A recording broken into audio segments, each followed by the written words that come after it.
यो हाम्रो यो चाहिँ 302S हो होइन। अब 302Sमा चाहिँ यहाँनिर हाम्रो स्लिप अन एग्रापोभिक छ। यो पनि अब हाई कपी आएको छ नि त राजा। यो हाम्रो राजाको है गाईघाटकै हो ल है। अब यहाँ अनि अरूको यो चाहिँ फुल्ली मोडिफाइड भित्री है त। यो यो यो पनि कपी हो राजा। यो पनि कपी हो है। जतिसुकै महँगो आएकोस् लिएर होइन लास्टमा त्यो कपी नै हो क्या। अब त्यसमा आइक्जिल राखिदिएछ त्यो चाहिँ ओरिजिनल हाल्ने खोज्यो हो। आइसकेको छ आउन चाहिँ अब काठमाडौँ गएपछि ठ्याट्टा हानिन्छ होइन।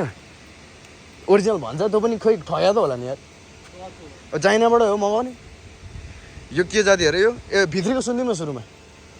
अँ उसले चाहिँ रेस पनि हान्दै हुँदो रहेछ। उसले चाहिँ पोखरामा अस्ति ट्याक्क फर्स्ट एटेम्प होइन रेसकै पहिलो लाइफकै पहिलो रेस होइन त सेमी फाइनलिस्ट होइन त।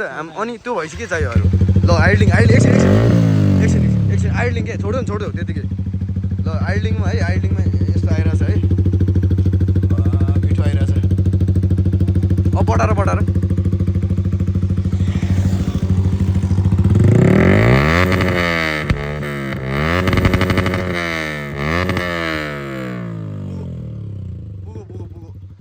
तर बेस चाहिँ बवाल सुनिरहेछ यार। अब हामी 302S को सुन्यौँ है त।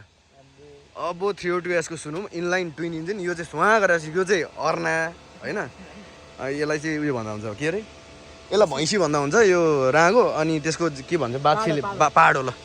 यो चाहिँ पाहाड हो है त।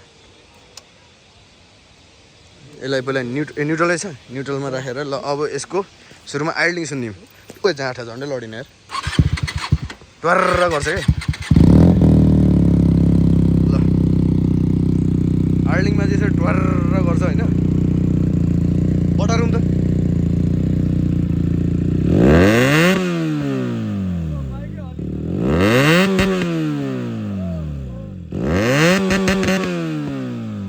खतरा ल है ल बन्द गरिदियो। अब मेरो पनि एकचोटि त्यहाँ न्युट्रलमा राखेर हान त जसले भयो पनि पहिला आइडलिङ अनि त्यसपछि अब तपाईँहरूले कम्पेयर है यो चाहिँ 300 र 600 क्या बेनेलीकै दाजुभाइहरू। छोडिदेऊ अब यो चाहिँ ढर्र गर्दैछ है। यो चाहिँ ढर्र गर्दैछ है। यसमा एम्बो छ बढाएर त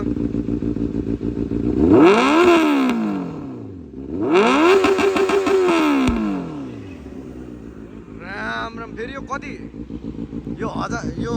हजार सिसीले फ्लाइ बाई हानेर गयो नि खोइ त त्यो बन्द यहाँ आवाज सुन्दा चाहिँ भर्खरै कति हजार सिसीले यहाँबाट हामीलाई 4टा फ्लाइ बाई दिएर गएको छ है। अब हामी चाहिँ उता झर्नामा पुग्छौँ। झर्नामा पुगेपछि त्यहाँ यसो रमाइलोको खिचेर देखाउनु पर्यो तपाईँहरूलाई है त ल।